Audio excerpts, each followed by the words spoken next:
রাজধানীর Agargaon passport office সংলগ্ন এলাকায় অভিযান চালিয়ে দালাল চক্রের 4 সদস্যকে আটক করেছে র্যাব-2।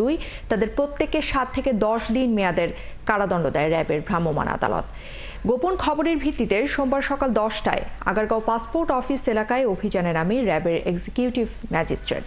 2 ঘণ্টাব্যাপী চলে অভিযান। র্যাব জানিয়েছে সংঘবদ্ধ একটি দালাল চক্র পাসপোর্ট অফিসের সামনে এবং পার্শ্ববর্তী ব্যাংকে টাকা জমা দেওয়ার সেবা প্রার্থীদের পাসপোর্ট ফর্ম পূরণ, ফর্ম সত্যায়ন, কাগজপত্র ঘাটতির কথা সহ নানা কথা বলে সাধারণ মানুষকে প্রলোভন দেখায়। সাধারণ মানুষও তাদের সময় বাঁচাতে এদের প্রলোভনে পা দেয়। কাজ করে দেওয়ার কথা বলে জনপ্রতি 5 থেকে 10 হাজার এমনকি 20,000 টাকা পর্যন্ত হাতিয়ে নেয় চক্রের সদস্যরা।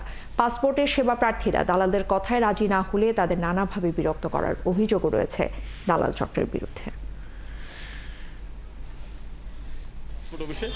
তো যাদেরকে আমরা 4 জনকে গ্রেপ্তার করতে সক্ষম হয়েছি তাদের বিরুদ্ধে অভিযোগগুলো তারা যে এখানে সেবাগ্রহীতা যারা আসে তাদেরকে বিভিন্নভাবে বিড়ম্বনার সম্মুখীন করে, তাদের কাছে অতিরিক্ত সেবা প্রদানের নাম করে অতিরিক্ত টাকা গ্রহণ করে, পাশাপাশি তাদেরকে ভোগান্তির সম্মুখীন করে। তো বিভিন্ন অভিযোগের প্রেক্ষিতে আমাদের বিজ্ঞ ম্যাজিস্ট্রেট আছে র্যাব ফোর্সের সদর দপ্তরের, সেই বিজ্ঞ ম্যাজিস্ট্রেট তাদেরকে বিভিন্ন মেয়াদে কারাদণ্ড প্রদান করে। এই সংখ্যাটা 4 জন।